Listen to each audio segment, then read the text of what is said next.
الله وبركاته. الحمد لله رب العالمين، حمد الحامدين، حمد المستغفرين، حمدا يوافي نعمه ويكافئ مزيده. أشهد أن لا إله إلا الله، أشهد أن محمدا عبده ورسوله.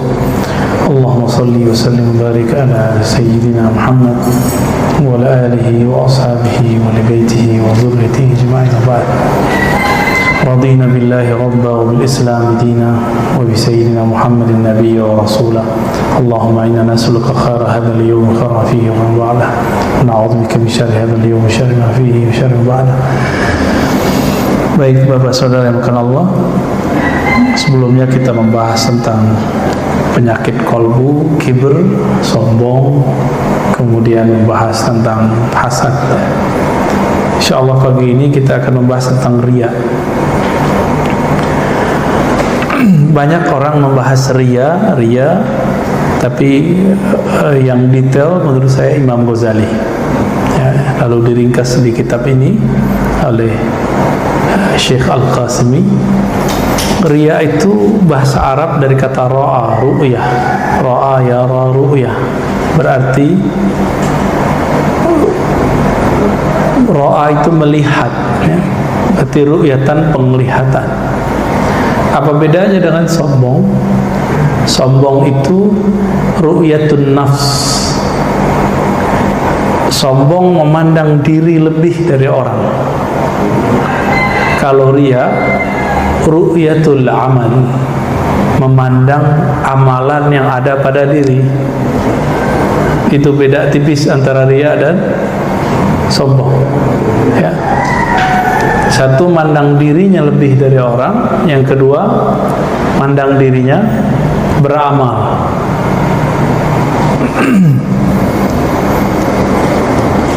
Semua itu bermula dari keinginan mendapat pujian, takut dicaci maki, pengen dapat kecintaan orang, popularitas kah, ya, khawatir dibenci orang.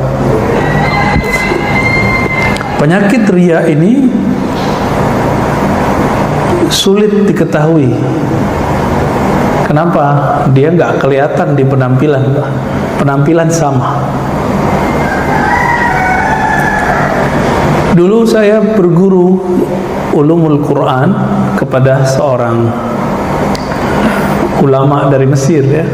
Beliau ngajar juga di ma'had kita, Dr. Bashiri Abdul Mu'ti. Waktu itu saya semester akhir, kemudian menjadi musyrif namanya. Musyrif itu semacam asisten dosen lah. Jadi beliau ngantar beliau, jemput beliau. Saya tanya, ya Sidi, tudarris fi jam'iyah kaza wa kaza gitu. Anda ngajar di komunitas ini ya? Atau saya mengatakan kamu ngajar di kampus ini ya? Kampusnya nggak usah saya sebut ya. Wa ma indaka lihyah.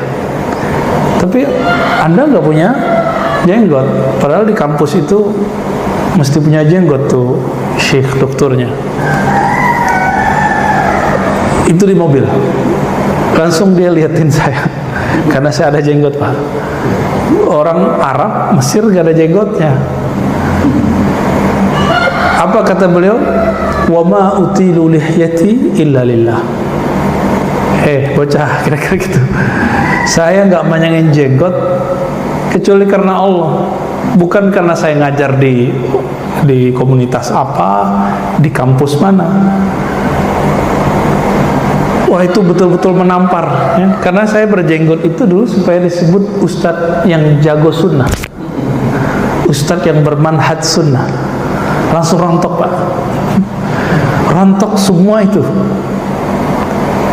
Jadi kadang-kadang berkalam-kalam dengan ahli ikhlas itu betul-betul kalamnya mengobati, walaupun pahit, Pak, digituin. Ya. Kan itu kalam yang betul-betul menyinggung saya, ya. Saya tersinggung. Tapi saya tersinggung itu senang. Kenapa? Penyakit saya diobati.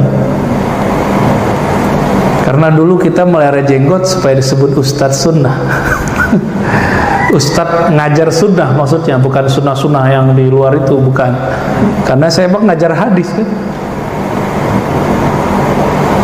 Ada lagi kawan kita, saya tanya, limadha yani afauta lihyatak, kok kamu biarin jenggotmu? Jawaban dia apa? Laula utilu lihyati mahtaramani ahad. Kalau saya tidak memanjangkan jenggot, orang nggak hormat kepada saya, nganggap saya bocah, nganggap saya anak kecil. Masih bener nggak nih? Itu termasuk bagian dari riya. Makanya beginian, ini namanya rida, supaya diketahui, wah Ustadz nih orang alim nih.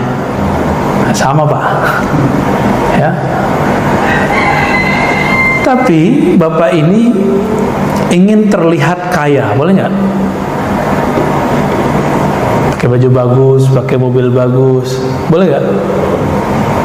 Maka riya dibagi dua.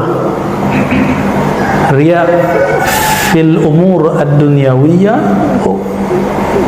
riya dalam persoalan duniawi, lalu riya dalam persoalan ad-dini atau al-ukhrawi, persoalan agama. Yang haram secara mutlak itu riya dalam persoalan agama. Illa, kecuali saya berniat, saya seorang guru, kadang pakai serban, kadang pakai kopiah, kadang pakai gamis, kadang pakai sarung, supaya murid santri tidak salah faham bahwa nggak mesti lo tiap hari pakai sarung, nggak mesti lo tiap hari pakai begini, gitu, supaya ditiru sama orang. Megang tasbih, supaya apa? Bukan supaya disebut ahli zikir, supaya kita terkait dengan zikir. Maka alat tasbih itu oleh ulama salafus saleh, Imam Al-Hasan Al-Basri, disebut dengan qaidun. Kait, sesuatu yang mengaitkan hati dengan Allah. Simbolnya tasbih. Tapi sekarang manhaj suuzon banyak, atau manhaj suuzon, aliran buruk sangka. Kita pegang tasbih dikira niru Yahudi. Mana ada Yahudi pakai tasbih? Yang pakai tasbih orang Kristiani, yang pakai tasbih orang-orang Buddha, gede-gede buletannya. Emang kita tasbih ke gede-gede gitu Pak? Kan enggak juga. Itu aliran suuzon, ya.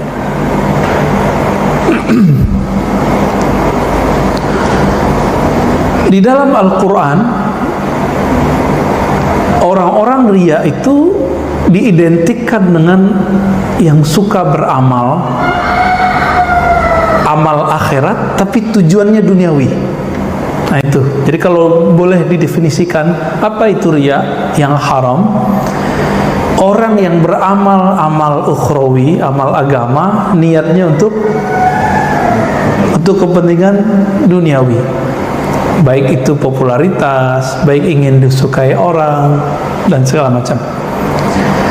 Maka di dalam Al-Quran, ayat yang sudah sering kita hafal, fawailul lil musallin, maka celakalah bagi orang yang, kalau terjemahan saya, yang merasa dirinya sholat, gitu, yang ingin dipandang bahwa dia orang yang sholat. Musallin, sholat itu terdiri dari gerakan, bacaan, lalu penampilan. Sholat butuh pakaian nggak? Nah ini Pak, berarti riya itu ada perbuatan, ada bacaan, ada penampilan. Disitulah masuknya riya. Jadi di mana saja riya itu punya indikasi, dia memasuki kita pada perbuatan kita, amal ya, taat. Yang kedua, kalam, subhanallah ya, gitu, biar disebut sebagai orang yang soleh. Lalu kalimatnya, oh subhanallah, biar disebut islami, ya, islami atau Arabi. beda loh. Gimana? Akhi, ukhti. Supaya disebut kayaknya orang hijrah. Sudah ngaji nih, sudah berubah nih. Berasa nggak Pak saya panggil ya akhi? Atau saya panggil mas? Enakan dipanggil mana? Ya akhi itu kan mas sama aja ya. Akhi itu Arab, mas itu bahasa kita. Bang, dek, sama. Orang Arab sama aja. Orang Arab nyebut besar, kecil, seumuran itu akhi. Kita lebih lengkap. Jadi kadang bahasa Arab itu ada yang lebih lengkap dalam urusan-urusan tertentu, persoalan hukum, itu bahasa Arab menjagonya. Penafsirannya bisa dibawa kemana-mana. Tapi dalam budaya belum tentu. Kita nyebut beras, padi, lontong, apalagi Pak, bubur, itu barangnya sama kan? Itu di Inggris sama aja, rice. Dalam bahasa Arab urz sama. Maka dalam budaya kita lebih kaya sebenarnya. Kita manggil orang yang gede mas, orang yang kecil dek. Kita pernah dipanggil sama mahasiswa ya akhi. Karena yang saya uji, jadi ada mahasiswa yang saya uji, ya emang umurannya mungkin lebih dia daripada saya ya. Tapi kan kalau sekolah duluan saya daripada dia, dipanggil ya akhi doktur gitu. Ya kita senyum aja, karena kebiasaan dia manggil orang ya akhi ya akhi. Padahal Nabi mengatakan laisa minna man lam yahtarim kabirana, bukan bagian dari kami yang tidak menghormati orang yang besar, menyayangi yang kecil. Orang besar itu ada yang umurnya biologis, ada yang ilmunya, ada yang angkatannya, senioritas, junior, ada yang pangkatnya, ada yang karismanya, ya tergantung yang mana. Kita hormati dia. Dosen saya sekarang jadi apa sekarang ya? Jadi dia cerita, dulu ada teman kamu manggil saya pakai antum-antum gitu. Dikira itu Islami Pak. Tapi antum-antum kepada guru yang ada yang nggak terbiasa dengan begitu, itu tersinggung deh. Kalau saya kan biasa digituin, anak ente itu biasa digituin. Mau dia besar kecil mengantum-antumkan kita biasa. Tapi ada orang nggak biasa digituin. Maaf Pak, antum di mana? Nggak pernah dibalas lagi sama dia. Masa saya diantum-antumin? Antum itu kalau bahasa Arab kan kamu. Lu di mana gitu? Kalau bahasa Arab kan nggak begitu. Kalau emang mau pakai Arab nih, kita ngomong pada dosen, nggak begitu. Ini kan lucu. Pakai Sayyidina nggak boleh Pak. Tapi kalau orang Arab Saudi yang bermanhaj Salafi itu nyebut syekhnya Fadilatul Ustaz, Fadilatul Syekh. Apa arti Fadilatul Syekh? Yang terhormat, Sahibul Ma'ali, yang sangat mulia. Itu kalau pejabat-pejabat tuh. Giliran Nabi nggak boleh. Ente baca Sayyidina bid'ah. Ternyata yang begitu-gitu udah dikikis Pak. Sekarang di Masjidil Haram khotib-khotibnya udah banyak yang pakai Sayyidina. Di 2016 saya umroh, beda dengan 2014. Khotibnya pakai Sayyidina, Allahumma sholli ala Sayyidina Muhammad. Ya di sini masih ramai aja. Ya kan? Kalau imamnya baca kunut wassallallahu ala Sayyidina Muhammad, langsung dia males. Kenapa? Ada masalah apa sih dengan Sayyidina itu? Berarti dia nggak ngerti cara menghormati Rasulullah. Oh bukan gitu Ustaz, ente nggak paham sunnah. Nabi mengatakan qulu Allahumma sholli ala Muhammad, katakan Allahumma sholli ala Muhammad. Itu kan Nabi contohin. Kalau baca salawat kepada saya, bacalah Allahumma sholli ala Muhammad. Nggak pakai Sayyidina di hadis. Tapi di hadis lain kan beliau ngomong. Jadi kadang-kadang Nabi ngomong itu membahasakan dirinya Muhammad. Muhammad itu sudah terpuji tanpa Sayyidina. Tapi kita punya adab. Apa kata beliau? Ana sayyidu waladi Adam yaumal qiyamah wala fakhar. Aku adalah sayyidnya manusia yaumal qiyamah, pada hari kiamat, la fakhar. Sekarang kita nggak tahu, nanti kita bakal lihat. Nabi Adam aja tersungkur ya, ketemu Nabi Muhammad sallallahu alaihi wasallam. Nabi Musa aja kaget ngeliat Nabi Muhammad. Maka beliau bilang, saya sayyidnya manusia. Manusia nggak sini? Kalau manusia ya biasa aja orang baca Sayyidina. Tapi kalau ada orang yang nggak baca Sayyidina juga nggak apa-apa sebenarnya. Tapi jangan salahkan yang baca Sayyidina. Nah, ini ujian khotib, Pak. Jadi kalau pas sholawat nggak mau baca Sayyidina. Kenapa? Ada 1-2 orang di antara jamaah itu menurut dia ini anti Sayyidina. Untuk menghormati 2 orang ini, ratusan orang yang sholat di situ merasa nggak nyaman telinganya. Cuma karena ngormatin 2 orang yang rese ini. Akhirnya ketika sholawat, Allahumma sholli ala Muhammad, dengan niat ingin menghargai 2 orang itu riya. Tapi dia begini, kadang saya mengamalkan Allahumma sholli ala tanpa Sayyidina, boleh. Kadang saya mengamalkan Allahumma sholli ala Sayyidina, itu nggak ada masalah. Tapi kalau karena si fulan, ini baru bid'ah. Bukan bid'ah lagi ya, haram lah.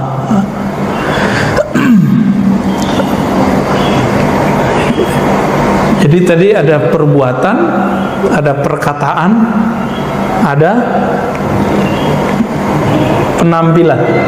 Nah, yang paling banyak kena itu di kalam.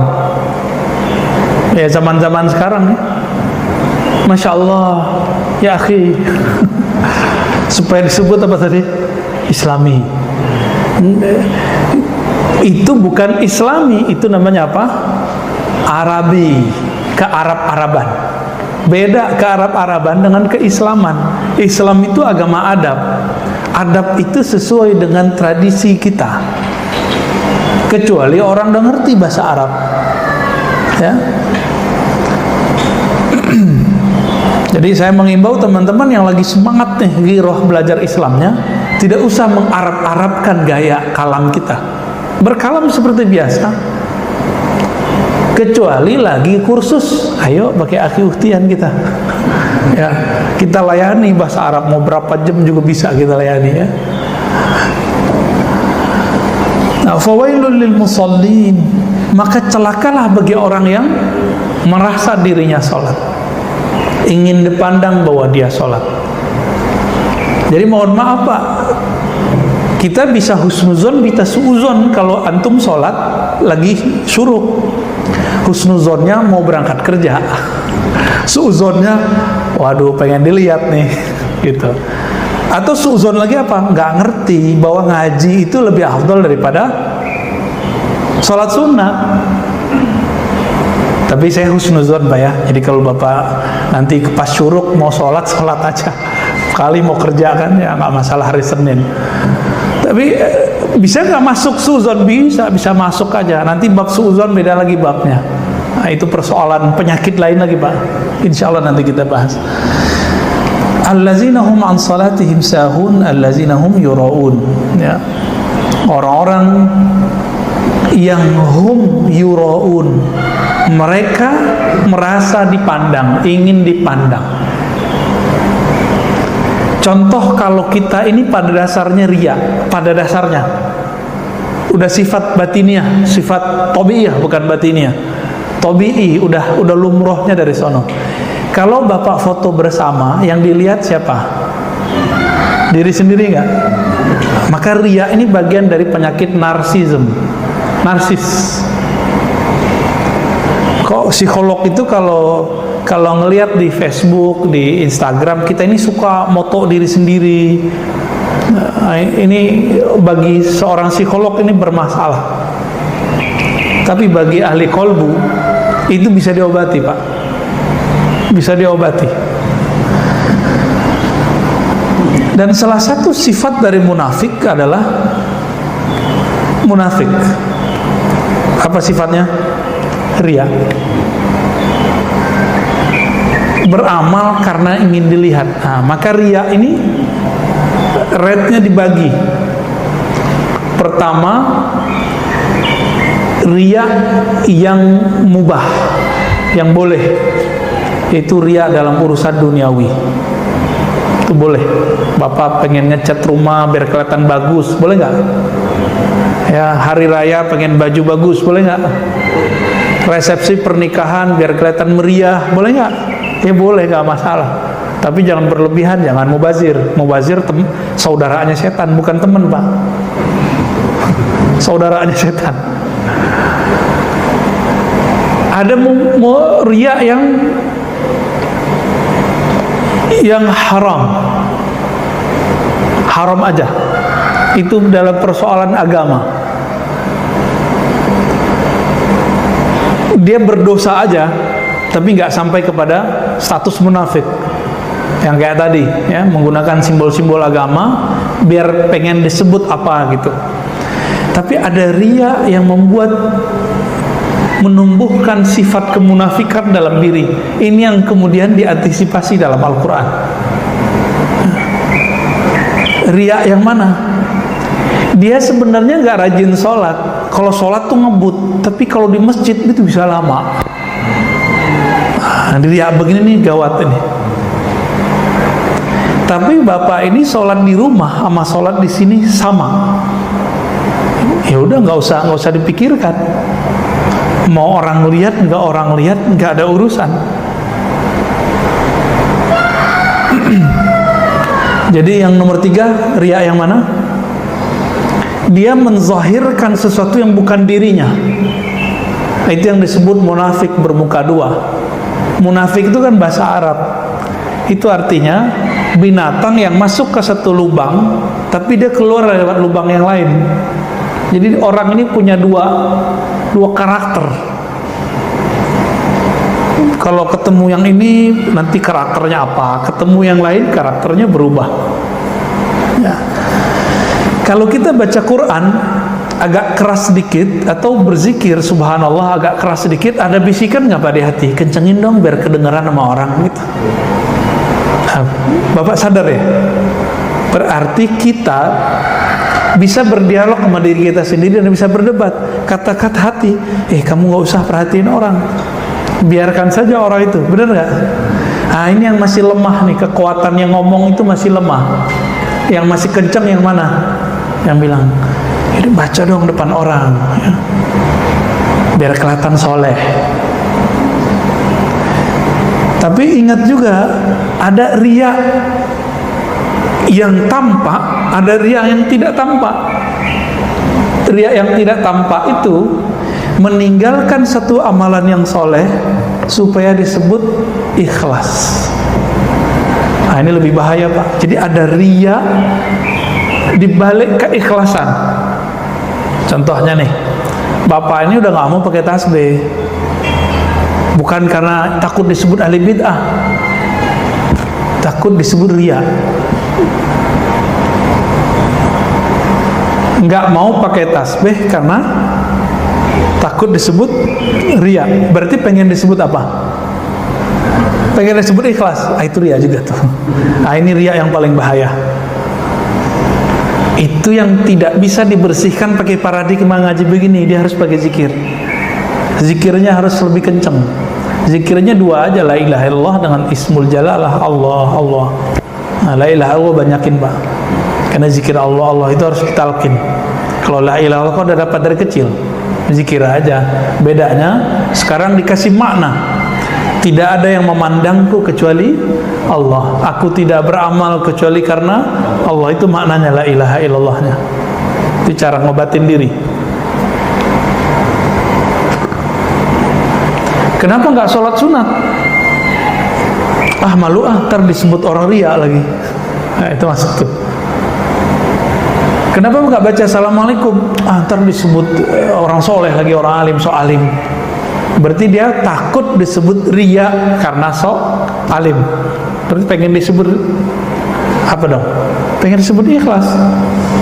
Jadi riya di dalam keikhlasan itu dia.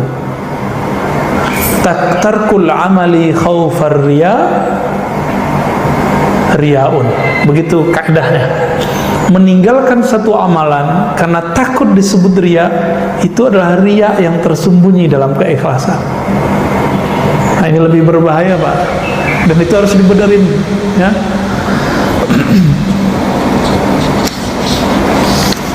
Nah, kalau lagi puasa apa riyanya? lemesin badan ya, lemes nih, nggak sahur. Orang awam mengira kalau puasa nggak sahur tuh hebat, tapi menurut Nabi hebat nggak? Apa kata Nabi? Al-farqu bainana wa baina siyami ahli kitab as-sahur.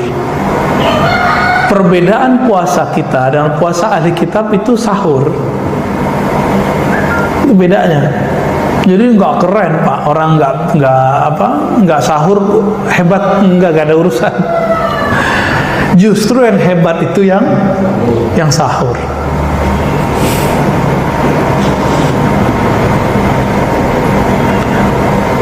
Ada riaknya ahli agama, tokoh-tokoh agama, pengen dibantu orang. Gimana caranya? Teriak-teriak ya, cari-cari perhatian di sosmed, di Facebook. Pengen punya pesantren, foto tanah kosong, terus bilang, ya Allah, semoga diberi nanti kesempatan bikin pesantren. Posting. Pengen apa? Pengen nanti supaya ada orang kaya beli dia tanah, kan gitu. Atau pengen ada orang punya tanah ngasih dia wakaf, sama aja. Hatinya gantung sama makhluk, nyantol sama makhluk. Dakwah nih, zaman-zaman musim hujan, belum punya mobil, belum punya kuda berkaki 4, ya, kena hujan, pasang status di IG kah, di WA kah, ya Rob, beginilah perjalanan dakwah. Musim hujan, baju pun basah, tapi belum punya apa? Kuda roda 4. Niatnya apa?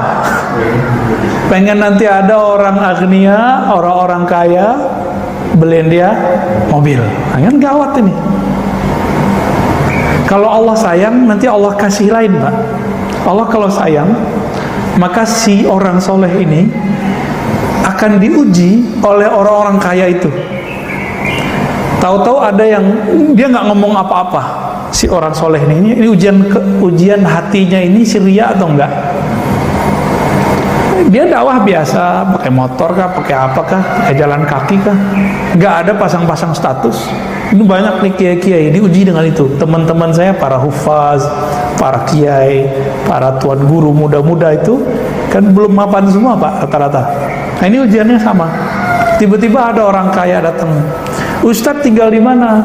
Oh saya ngontrak di situ. Oh, ntar bulan depan kalau ada ini saya beliin rumah. Wah ini kalam-kalam yang betul-betul ujian Pak.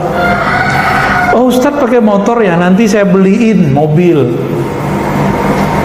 Nanti. Nah ini ujian dia nih. Orang kalau udah ngomong begini jangan pernah percaya. Ini pada aktivis keagamaan nih, kiai kah, ustadz kah, santri kah, jangan pernah percaya. Itu ujian sengaja Allah kirim. Biasanya mau ditunggu sampai kapan aja itu nggak ada datang. Biasanya kalau Allah lagi nguji. Tapi kalau Allah ingin kasih istidraj, zahirnya nikmat, batinnya adalah jebakan, itu langsung dikasih Pak. Itu berarti Allah nggak sayang sama orang ini. Tapi kalau Allah sayang sama orang ini, diselamatin hatinya. Ditunggu sekian bulan, bahkan setahun, nggak ada tuh orang tuh datang. Ya dulu kiai saya juga cerita gitu. Bangun rumah dinas untuk para dosen, para ustadz, ya. Untuk Mahat Ali ini kan sebatas setara dengan kampus S1. Maka dibangunkanlah rumah dosen. Berkalamlah seorang agnia, orang kaya nih, konglomerat, bikin hati melarat. Apa kata dia? Tat, tenang Tat, ini rumah berapa duitnya? Zaman-zaman itu masih 250 juta. Zaman itu tahun 2006. Itu udah dapat 2 tingkat tanpa tanah Pak ya. Ditunggu-tunggu sama beliau 2 tahun, la kalam wala salam. Sesekali beliau sapa assalamualaikum, nggak bilang apa-apa, rumah udah jadi. Sama kontraktor udah utang. Itu ujian kiai saya tuh. Akhirnya beliau belajar juga di situ, nggak boleh gantung sama orang, nggak boleh.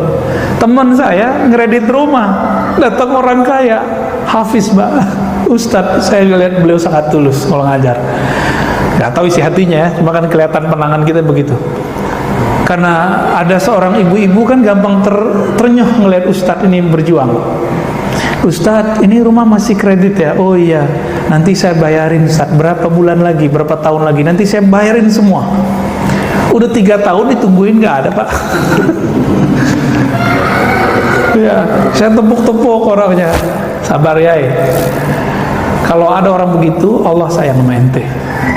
Kalau Allah nggak sayang sama ente, ente dikasih. Nanti hatinya orang yang hafiz Quran, kiai ngajar sunnah, kiai punya pesantren, nggak lagi berta'alluq, bergantung kepada Allahus Samad, tapi bergantung kepada orang yang kaya konglomerat itu. Maka nanti kelihatan kalau orang kaya ngajak, dateng suara dibagus-bagusin, ngajinya diindah-indahkan, suaranya agak ke dalam dikit atau agak dikencengin dikit biar kelihatan performanya bagus. Enggak, itu bohong semua itu ya. Cari muka. Maka efek dari riya ini cari muka. Dan makhluk yang suka cari muka itu si guguk apa si monyet? Si monyet pak. Ini kalau bapak ini batinnya kuat, itu kadang-kadang muka orang tuh berubah kayak monyet, kelihatan sama kita. Saya kadang-kadang berdoa supaya nggak ngelihat itu. Namanya kasyaf ya. Kadang-kadang berubah pak mukanya dari satu sisi. Kenapa berubah nih mukanya? Muka ini kiai ini. Udah nggak kayak manusia, udah kayak guguk, nyalak terus. Ada yang kayak monyet ya, cari perhatian terus. Ada yang kayak kucing gitu pak, cari perhatian juga tuh kan, kucing sama tuh. Tapi makan tuh nggak pernah kenyang tuh si kucing, nggak pernah dia bersyukur. Kucing kan begitu. Jadi orang riya itu, masih ingat karakter sisi manusia ada 4 ya. Sisi hewan ternak masih ingat, hewan buas, apalagi sisi setan, sisi malaikat. Sebenarnya ditambahin sisi ruh 5. Ada sisi rohani. Rohani ini semuanya baik.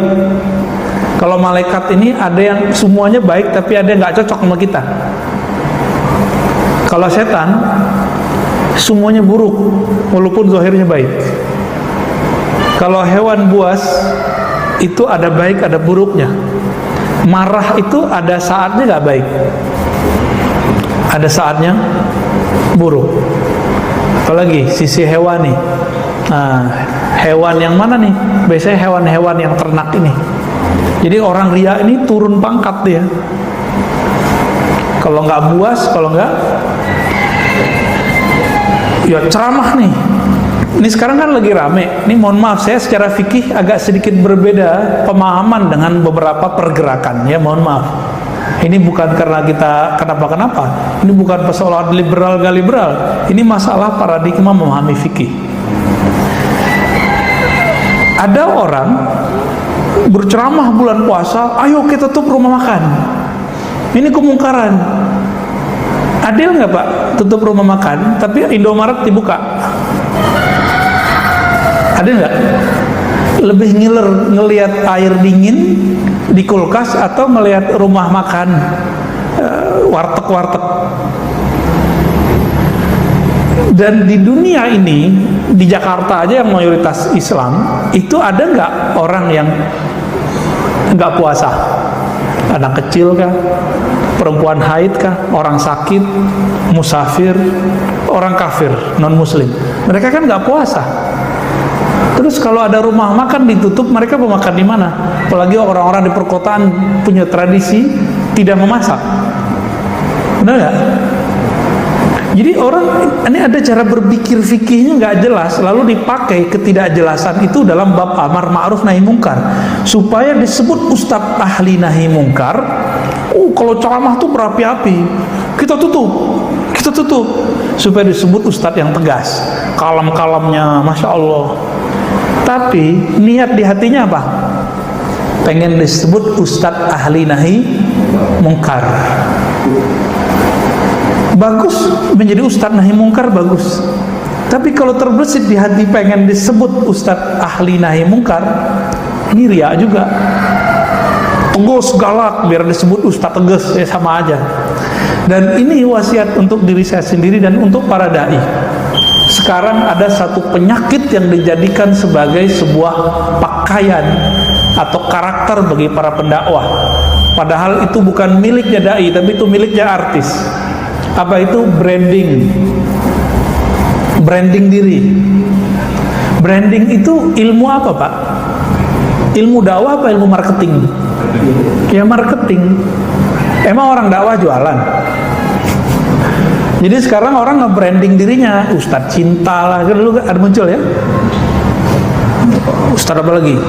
Ada ustadz dengan gaya tertentu, gelar-gelar tertentu, sebutan-sebutan tertentu, baju-baju tertentu.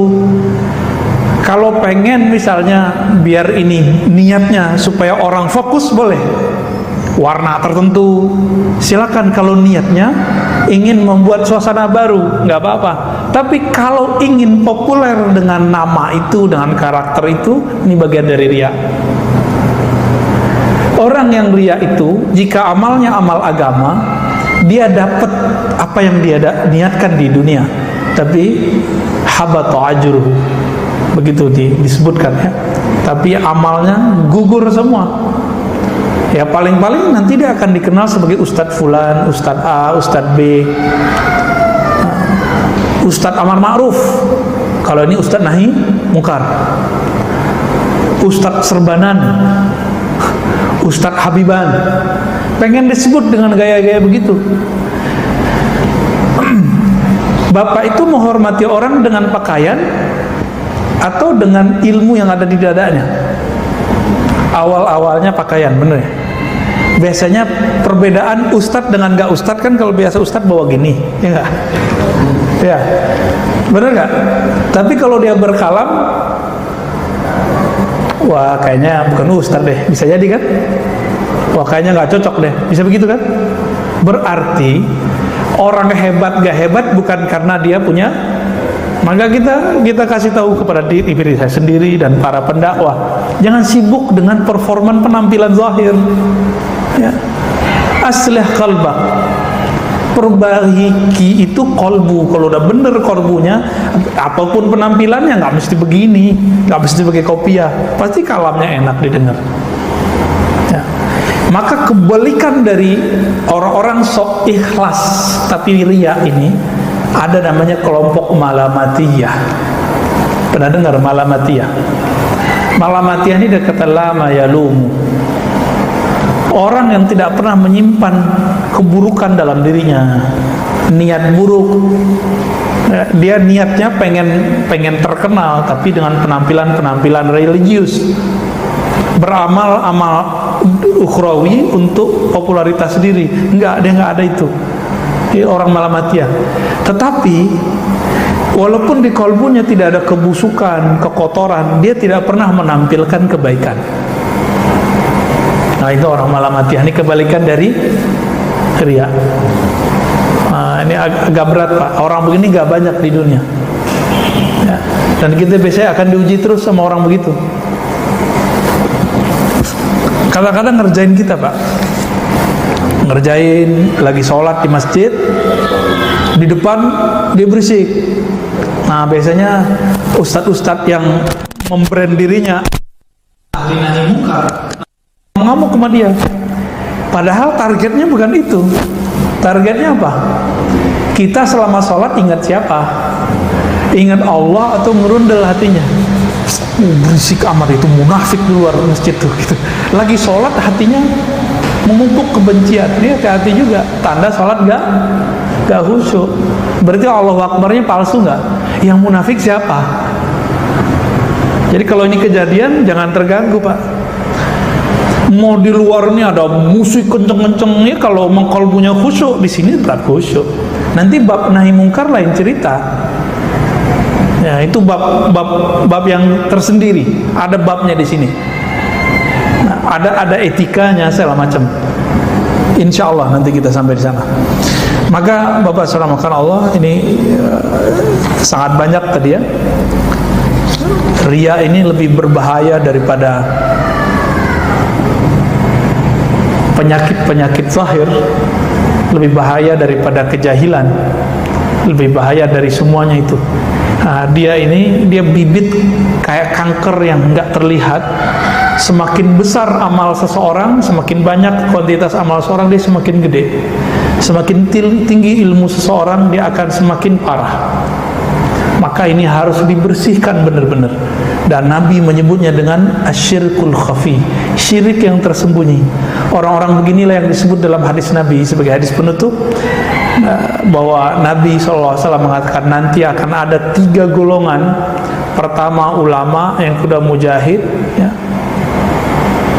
Yang ketiga, orang yang bersedekah. Semuanya mengatakan kami beramal karena Allah, tapi Allah mengatakan kazabta, kamu bohong, ya.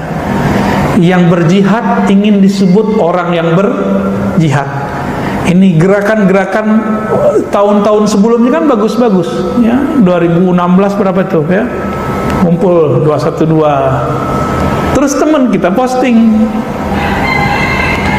saya malu 10 tahun nanti jika tidak ikut aksi bela Quran, nanti anak cucu saya akan mempertanyakan, kemana Abi 10 tahun yang lalu, Quran dihina, Abi tidak. Maka dia mengatakan, saya karena malu nanti akan ditanyakan generasi berikut, saya ikut. Itu brainwash, Pak, brainwash lewat sosmed. Dia mau bela Quran bener nggak? Tapi niatnya bener nggak? Nggak bener. Itu gerakan paling rapi, nggak ada sampah, Pak, rumput nggak diinjek, difoto sama teman kita, diposting. Inilah Islam itu indah dan bersih, supaya orang non muslim melihat bahwa Islam itu indah dan bersih. Loh, kita bersih dan indah bukan mau dilihat orang non muslim. Jadi dia masuk ke dalam bab-bab seperti ini. Bahaya nggak? Ini bahayanya. Posting dulu, ini kan viral dulu, ya. Posting simbol tauhid. Ini bertauhid itu, beriman itu harus butuh perjuangan. Untuk apa berjuang aja, nggak usah posting, ya. Mau berjuang mau apa, nggak usah diposting. Kecuali antum fundraising lembaga zakat atau pengurus masjid lagi fundraising, perlu kita foto, kita ngasih apa, tapi jangan norak juga, ya. Jangan norak. Di salah satu lembaga zakat itu ada namanya Pak Parni Hadi. Itu marah, Pak, kalau ada orang mau fundraising terus eksploitasi orang susah. Di foto tuh orang-orang patah kaki, orang sakit, orang cancer, difoto terus kita ngasih duit. Itu penghinaan namanya, merendahkan dia. Kita mau mengambil duit orang-orang kaya, mengetuk hati orang kaya dengan mengeksploitasi yang menjadi aib orang ini. Fakir itu bagi orang aib nggak? Miskin, itu aib bagi mereka. Maka banyak orang-orang miskin sok kaya itu banyak, supaya nggak ketahuan miskinnya. Orang sakit itu malu ketahuan sakitnya, kecuali dia mau cari perhatian biar dapat duit. Itulah cerita, ya. Maka Bapak salamukan Allah, karena ini penyakit yang tidak terlihat. Kita yang tahu bahwa kita punya penyakit ini atau tidak. Maka orang yang merasa dirinya tidak ria, saya curiga dia ada keriaan dalam dirinya. Maka tuduhlah kita setiap hari di dalam diri kita ada ria. Maka istighfarnya sudah naik pangkat. Tidak hanya lagi dari dosa yang zahir, tapi istighfar berikut adalah istighfar dari dosa batin, dosa yang gak tampak.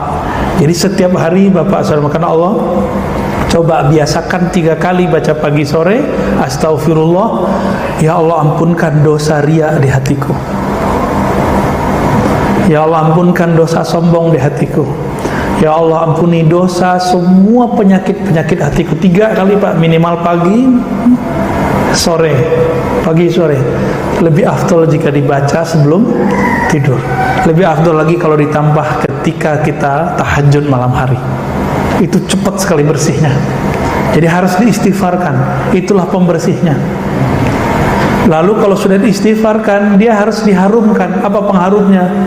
zikir kolbu. Maka dimanapun kita berguru, kalau ada ahli zikir kolbu, ambil zikirnya, pelajari. Zikir kolbu itu mata dipejam, lidah dikunci, mulut ditutup.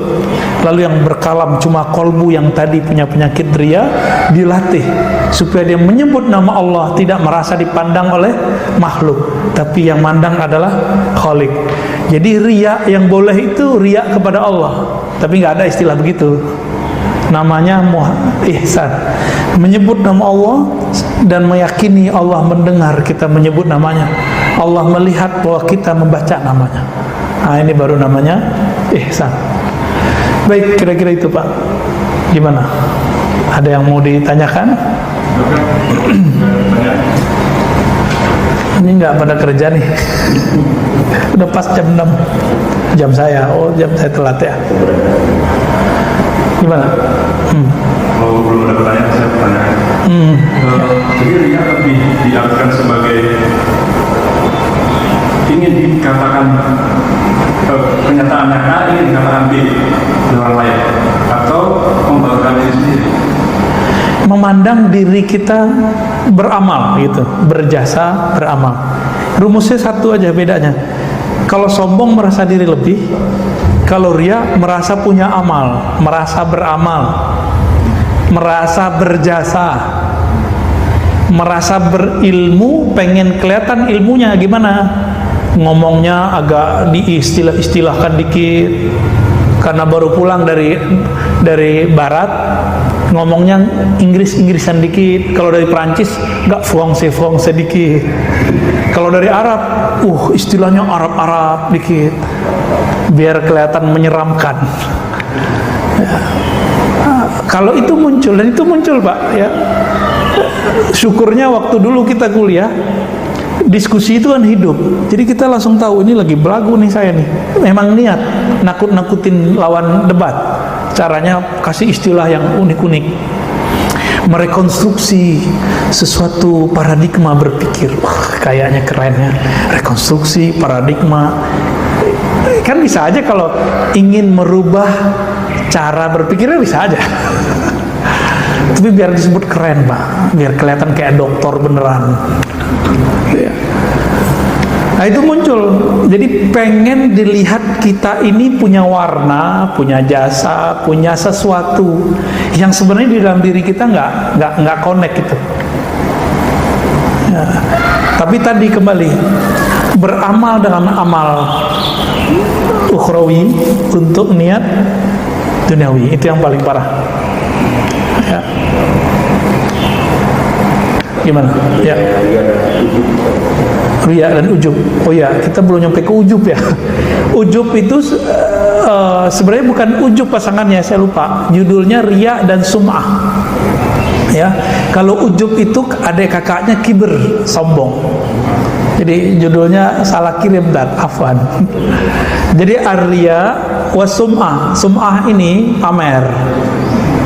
Pamer itu sebabnya karena awalnya riya. Sum'ah di zaman sekarang lebih parah daripada zaman dahulu. Sum'ah zaman sekarang ada fasilitasnya, sosmed. Maka sosmed ini bisa menjadi lahan dakwah, lahan kita silaturahmi, bisa jadi lahan riya, menampilkan kalau kita beramal, atau sum'ah, pamer. Hati-hati nih. Maka sebelum posting Pak, baca ta'awuz dulu ya. Auzubillahi minasyaitonir rajim. Ya, saya kalau mau posting apa itu, saya minta ampun dulu kepada Allah kalau nilai saya salah. Ya. Kalau salah nanti kan biar Allah sendiri yang akan ini. Itu jidat Bapak, hati-hati itu Pak. Kita candain, nggak marah dia. Ada dulu yang saya bilangin gitu, langsung berdiri Pak dia. Hati-hati loh Pak, jidat hitam gitu. Langsung berdiri. Berarti nggak mau dibilangin, entah saya yang salah ngomongnya atau apa. Jadi kita sampai di satu penafsiran dulu, simahum fi wujuhim min atharis sujud. Tampak ciri-ciri pada wajah mereka yaitu atharis sujud. Asar itu artinya bekas. atau efek dari sujud. Ada efek yang zahir, hitam jidat kita, itu biasa. Tapi efek sujud yang paling tinggi apa? Orang sujud tuh kepalanya di mana? Di bawah. Maka efek sujud yang hakiki ketika saya nggak pernah meninggikan isi kepala saya. Baru jidatnya lahir batin tuh Pak. Jadi yang jidatnya hitam itu kewajibannya lebih besar daripada kita yang nggak hitam Pak. Karena orang tahu, wah ini kayaknya banyak sujud nih. Maka kewajiban Bapak lebih kuat daripada kita, lebih berat menjaga efek sujud nih. Ya. Jenggot sama, yang punya jenggot ini lebih berat Pak urusannya. Kan ada yang jenggot style. Ya, itu urusan niat aja itu. Jadi amal-amal apa saja itu tergantung kita. Apapun ya, jadi nggak mesti. Banyak juga yang jidatnya hitam nggak sholat juga ada. Ya, selamat Pak, punya tanggung jawab berat. Apalagi udah. Malamatiyah itu orang yang tidak menyimpan keburukan di hatinya, tapi tidak menampilkan sedikit pun kebaikan. Ibadahnya nggak kelihatan sama kita. Maka orang sholat dia nggak kelihatan sholat, nunjukin nggak kelihatan sholat. Orang kayak gini itu semakin Allah memandang kolbunya, semakin dia ingin menunjukkan keanehan depan orang, biar nggak ketahuan kalau dia ini dekat kepada Allah. Jadi mereka ini bersembunyi dalam terang. Bahkan mungkin jarang ketemu di masjid Pak. Kadang ada masjid, ada kafe, dia di kafe. Maka Malamatiyah ini ujian-ujian antara Nabi Musa sama Nabi Khidir. Nabi Musa, Nabi Khidir, saya mau tanya, bunuh orang benar apa salah? Bunuh orang salah. Nabi Khidir tahu Nabi Musa ini ujiannya ujian hukum syariat. Nabi Musa kalau melihat ada orang melanggar syariat itu langsung darahnya naik, karena beliau simbol nahi mungkar. Nabi Musa itu bukan karena pengen disebut ahli nahi mungkar, tapi karena beliau emang seorang Rasulullah, emang haknya. Ujiannya siapa? Apa pantangan Nabi Musa dibuat sama beliau? Bapak ini suka jamaah, nanti akan diuji oleh Allah. Tetangga nggak sholat jamaah, hatinya bilang apa? Munafik nih, gitu. Munafik nih nggak sholat ke masjid. Hati-hati Pak, itu ujian kita semua tuh. Coba aja rasain pulang ke rumah, ya kelihatan kok pulang subuh lampunya belum mati juga nih, belum kedengeran ada bunyi keran hidup nih. Setan langsung bisikin tuh, yang suci tuh ente, yang ikhlas ente, sampai ente munafik. Kenapa? Dia pakai hadis. Jadi setan nih hafal hadis. Kenapa? Kita belum lahir dia sudah dengar Nabi ngomong. Apa kata Nabi?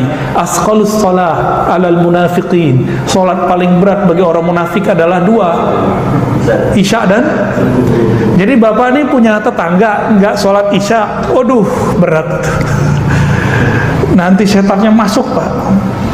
Jangan kira saya ini selamat tiap hari saya menghadapi itu Pak. Tetangga kita ada yang sholat subuh, ada yang nggak sholat Isya di masjid, tapi dia sholat nggak di rumah.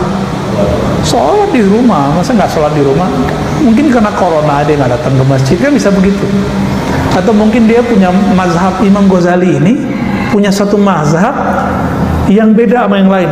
Bagi beliau, orang yang hatinya berpenyakit berat dianjurkan dia berkhalwat. Maka di saat-saat dia berlatih ini boleh ditinggalin sholat jamaah, kecuali Jumat.